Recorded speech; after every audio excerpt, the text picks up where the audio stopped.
শিক্ষক রয়েছেন, কর্মকর্তা রয়েছেন, ডক্টর মোহাম্মদ ইউনূসের বাসভবনের দিকে যাচ্ছে এবং প্রতিমধ্যেই প্রধান বিচারপতির যে বাসভবন রয়েছে সেখানে কিন্তু পুলিশ আটকে রেখেছেন, তাদের আটকে দিয়েছেন এবং রাস্তা ব্লক করে রেখেছেন। দেখতে পাচ্ছেন আন্দোলনকারীরা এখানে কিন্তু তারা বিক্ষোভ করছে।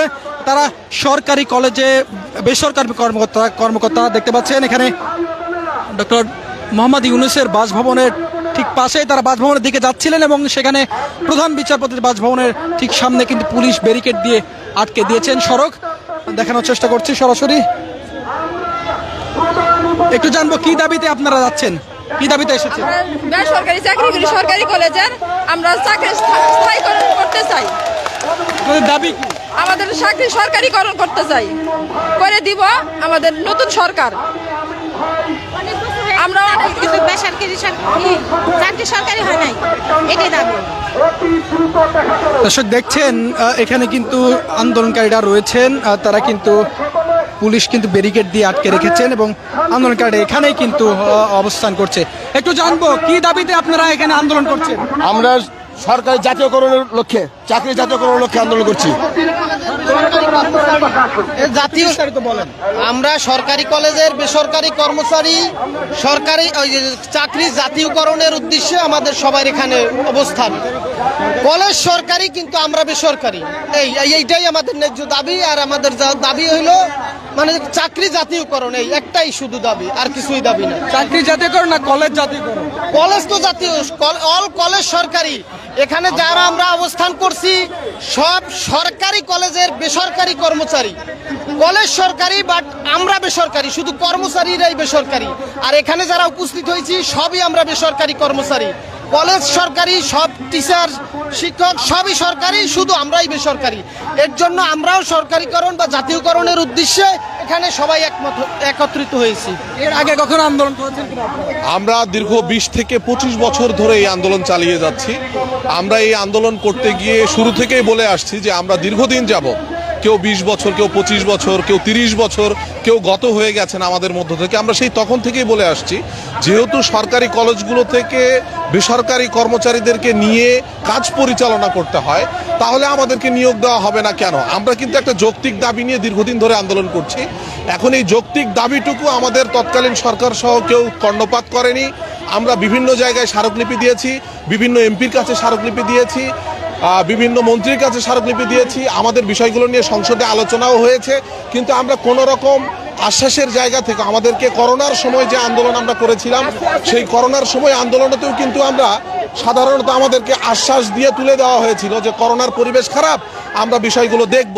তার পরবর্তী সময়ে আমাদের বিষয়গুলো নিয়ে আর কোনো আলোচনা করা হয়নি।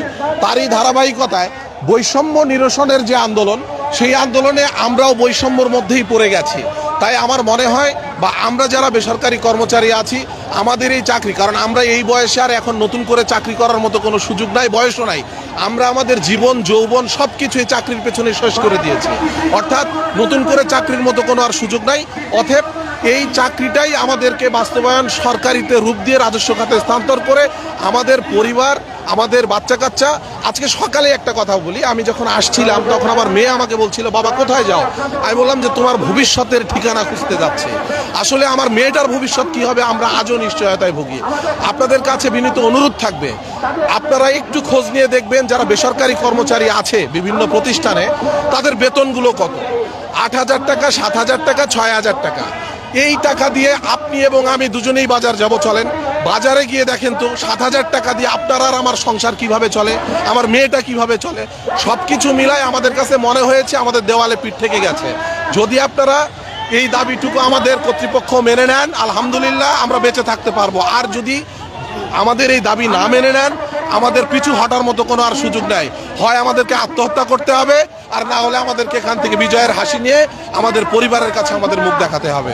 এই দাবিতে আসলে ডক্টর মোহাম্মদ ইউনূসের বাসভবনের দিকে এখন যেহেতু উনি সরকারের প্রধান উপদেষ্টা, বিভিন্ন সময় আমরা সরকারের বিভিন্ন মহলে আমরা কথা বলেছি, তেনারা কর্ণপাত করেননি। এখন যেহেতু উনি প্রধান, তাই আমরা তার কাছে বিষয়গুলো জানাতে চাই। এবং আমাদের যেহেতু যৌক্তিক দাবি, আমি বিশ্বাস করি যে ব্যক্তিটি আজকে দেশের দায়িত্ব নিয়েছেন, ঠিক তেমনি আমাদের এই দায়িত্বটুকু নিয়ে আমাদের পরিবারগুলোকে বাঁচাবে। দর্শক দেখছিলেন আসলে তারা দাবি করছেন তাদের যে দাবি দেওয়া রয়েছে সেই দাবি দেওয়া যাচ্ছে এবং সেই দাবিতে কিন্তু দেখতে পাচ্ছি তারা আন্দোলন করছে এবং প্রধান বিচারপতি বাসভবনের ঠিক সামনে কিন্তু পুলিশ ব্যারিকেড দিয়ে আটকে দিয়েছেন সড়ক, যার কারণে তারা সামনে এগোতে পারছেন না এবং এখানেই তারা বসে পড়েছেন। আর তারা বলছিলেন যে ডক্টর মোহাম্মদ ইউনূসের বাসভবনের দিকে তারা অবস্থান করবে, কিন্তু তার আগেই কিন্তু পুলিশ এখানে সড়ক আটকে দিয়েছেন এবং এখানে তারা বসে আন্দোলন করছেন, আন্দোলন চালিয়ে যাচ্ছেন। তারা বলছেন তাদের দাবি আদায় না হওয়া পর্যন্ত আসলে তারা আন্দোলন চালিয়ে যাবেন। আমরা আরো কয়েকজনের সঙ্গে আসলে কথা বলার চেষ্টা করব। কি দাবিতে এসেছে? আমাদের চাকরি গ্রহণ করবো। আমি আজকে 32 বছর যাবত চাকরি করি এবং সরকারি হয় নাই। 32 বছর যাবত আমি ফরিদপুর রামনগর করে চাকরি আসতেছি, এই পর্যন্ত আমাদের সরকারি চাকরি হয় নাই।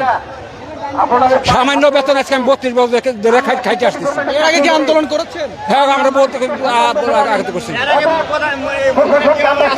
দর্শক শুনছিলেন আসলে এখানে দেখতে পাচ্ছি এখানে অনেক মহিলাও রয়েছেন, তারাও কিন্তু এখানে এসেছেন এবং দেখতে পাচ্ছেন অসংখ্য মানুষ বলা চলে এখানে অবস্থান করছেন এখন এবং দেখতে পাচ্ছি আমরা তাদের দাবি আসলে একটু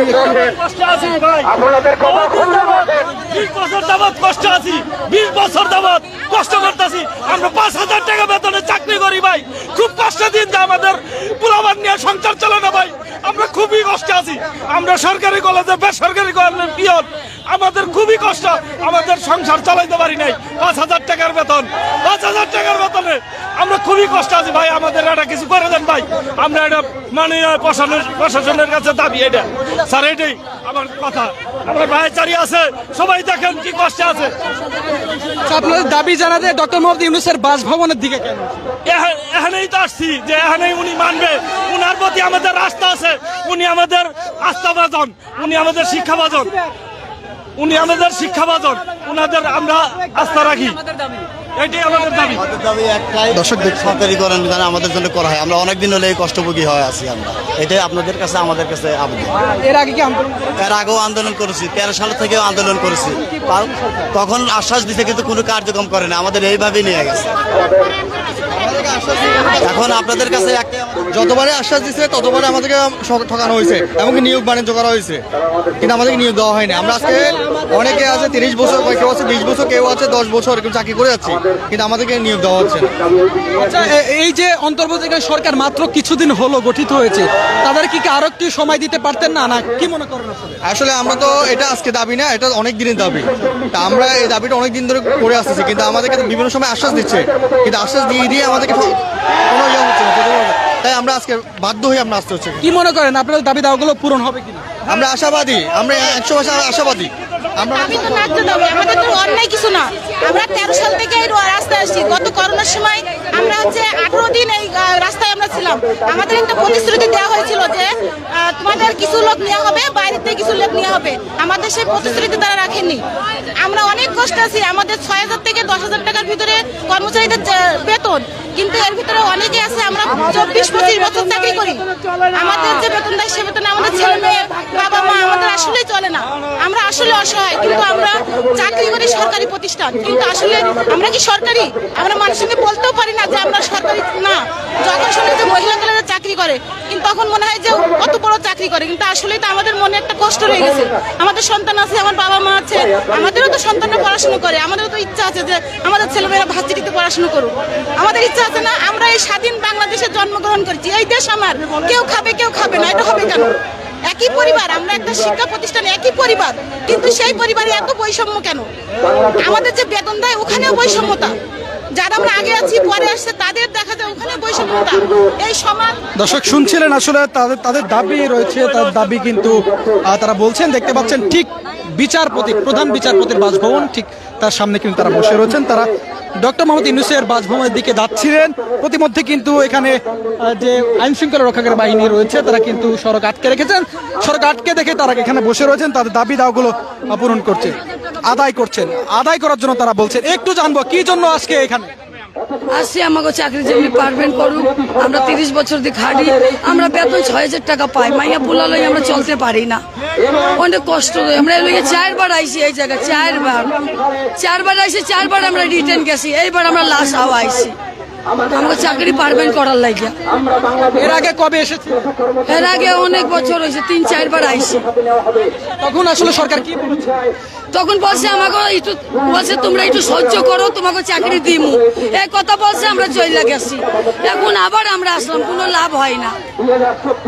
অন্তর্বর্তীকালীন সরকার কয়েকদিন গঠিত হয়েছে, এখন কি আপনাদের দাবিগুলো পূরণ হবে কিনা, কি মনে করেন? আমাকে সারে আমরা শুনছি, সারে খুব ভালো মানুষ। আমাকে মাইয়া পুলার দিক মুখ চাইয়া সারে আমাকে যদি সরকারি করতে পারে, আমরা মাইয়া পুলা লইয়া মানুষ করতে পারবো, আমরা মানুষ করতে পারবো বাচ্চাকে। তাহলে আমাকে যদি সারে খুব ভালো, আমরা শুনছি। একটু জানবো কি দাবি? আমরা ছাত্রীনিবাস থেকে আসছি, আমরা দিনে 24 ঘন্টা থাকি, শিক্ষার্থীদের সেবা দেই এবং আমরা সংসার সন্তান সবকিছু ফেলে দিয়ে দিনে 24 ঘন্টা শিক্ষার্থীদের সেবা দেই। সেই সেবা অনুযায়ী আমরা অনুদান পাই না, বেতন পাই না। 5-6 হাজার টাকা দিয়ে আমাদের সংসার চালানো, আমরা খুব কষ্টে আছি। তবে আমি আশা করব সরকারি আশিম মাহমুদুর কলেজে ছাত্রীনিবাসদের যারা কর্মচারী, প্রহরী কলেজে যা সমস্ত সরকারি করে দিবে, এটা আমাদের প্রত্যাশা। এবং আমরা সমস্ত বেসরকারি কর্মচারীরা খুব কষ্টে আছি এবং যে বর্তমানে যে ভাওবাজার, এগুলো দিয়ে আসলে আমাদের চলে না। মানে খুব কষ্টে, মানে এটা বলাও যায় না। মানে আমরা এমন পর্যায়ে আছি, না পারি বলতে, না পারি সহ্যে। মানুষের যেমন সমুদ্রে মাঝখানে বসে যেমন হাবুডুবু খাচ্ছে, আমরা তেমন হাবুডুবু খাচ্ছি। আমরা উপর দিকেও যাইতে পারছি না, নিচ দিকেও যাচ্ছে পারতেছি না। আমরা শিক্ষার্থীরা দিন আর 24 ঘন্টা সেবা দিতেছি। ডক্টর মোহাম্মদ ইউনূসের বাসভবনের দিকেই কেন আছেন?